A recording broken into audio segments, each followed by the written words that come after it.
Hey guys, it's Forte here, and today I wanted to discuss a Splatoon topic that could be very exciting or at the same time actually cause a few issues. With Splatoon 3 releasing in September, one of the things I'm interested in the most is how much more content we'll be getting, and specifically if any new modes will be added to the game. You see, I'm sure the average player or fan would be more than pleased to receive a plethora of new modes, but I, and surely lots of other competitive players, are slightly more hesitant about it. Just before we start, I would really appreciate it if you guys subscribed, as I'm trying to hit 500 subs and really want to be a genuine content creator by the time Splatoon 3 comes around. Thanks so much for the support. So, adding more playable modes to the game is a no-brainer, right? As it will give players more ways to enjoy the game and keep it fresh for returning players. Well, in my opinion, this is a yes and a no. Don't get me wrong, I absolutely do want Nintendo to add new modes to Splatoon 3. But dear God, please, just don't create another competitive mode. This is the only reason I'm actually worried.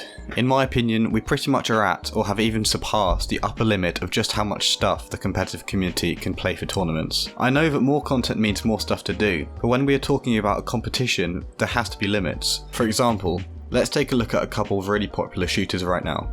Valorant, the biggest one, has one competitive mode, that's it, one, with 7 maps. That gives you only 7 different combinations to learn. Now let's look at Overwatch. Overwatch has 21 maps, but 2 of them aren't using competitive modes. Now, Overwatch has multiple modes just like Splatoon. However, each map is designed specifically for one mode and can't be played on another one. This means there is a total of 19 combinations to learn for Overwatch. This is much more than Valorant, but still very reasonable in my opinion. So, after those comparisons, let's now look at Splatoon 2. Splatoon 2 has 23 maps, the most out of them all. Honestly, this is absolutely fine in my opinion, as a lot of the maps are quite similar to one another and learning them wouldn't take as long as learning an Overwatch or Valorant map. But what is a problem is that each map is played on all 4 modes, so instead of 23 maps, we have a grand total of 92 map mode combinations. Isn't that just crazy? Honestly, I'm so surprised as a community we actually still play all of them, but we just about manage it. There will most likely be more than 23 maps in Splatoon 3. But even if we just assume that we'll get the same amount, that still makes 115 map mode combinations if they were to add just one more competitive mode. And when compared to Valorant 7 and Overwatch's 21, that's just wild. I know that some people won't see this as much as a problem, and they might even argue that it's good for the game but there's so much stuff to play. However, I think even with 4 modes it's already having a negative effect on the scene, and here's why. So the first reason is, without much of a better way to say it, is that it just makes so many maps feel absolutely terrible to play on. There's a reason why all the other games design their maps for one mode only, and it's because when a map only has to work in one way, it will. With how different all 4 of the modes in the game are, it's no wonder why so many maps work on 1 or 2 modes and then just completely suck on the others. When's the last time you played Rainmaker or Tower Control on Walleye Warehouse and just said, "Wow, I love playing Walleye on this mode, it's so fun"? That's right, probably never. In my opinion, I would absolutely love to see every map in Splatoon 3 designed for just one mode only. That way, the maps can actually have a sense of true quality to them that I've truthfully never actually felt before. I don't think this would actually be something Nintendo did, as I think they would worry about a lot of people almost seeing it as a downgrade, but like I said before, a man can always dream. The second reason I think adding another competitive mode to the game would be a bad idea is because it would add to another problem that people already complain about, which is a lack of weapon diversity. Weapon diversity has been a real topic in the Splatoon scene recently, as people have pointed out that the West doesn't often give off-meta weapons chances, and that we stick to the same 5 or 6 weapons. First of all, just for the record, welcome to competitive video games, ladies and gentlemen. This is going to happen in pretty much any competitive game you play, and to be honest, I don't think Splatoon's weapon diversity is actually too bad.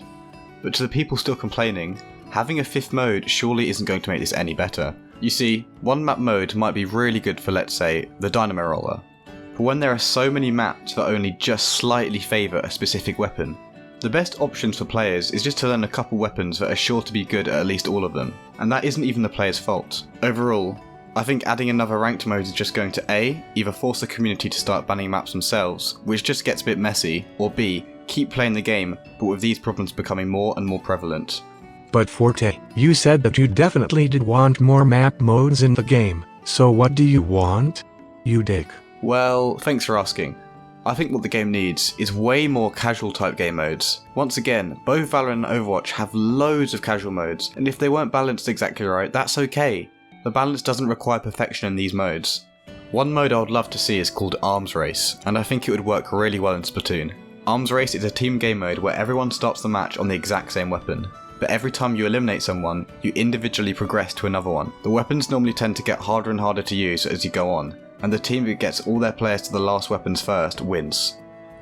It sounds complicated, but is actually a really fun game mode to play, which involves a lot of fighting, and it would be a great way to get people playing weapons they otherwise wouldn't. Another game mode that's just begging to be in Splatoon is Hide and Seek. How is this game mode already not in the game? I mean, you pretty much don't even have to do anything for this mode. The game's mechanics are so good that this mode could work with barely any changes.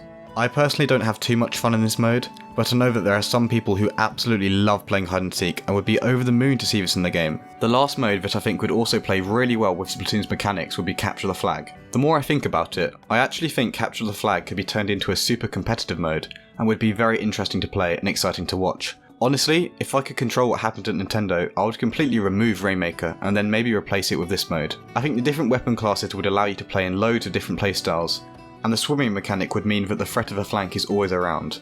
But even just as a casual mode, Capture the Flag would be really fun, and I would love to see it in Splatoon 3. If you stayed till the end, thanks so much, and I really do appreciate it. Like I said earlier, I'm trying to hit 500 subs, and I'd be really grateful if you subscribed.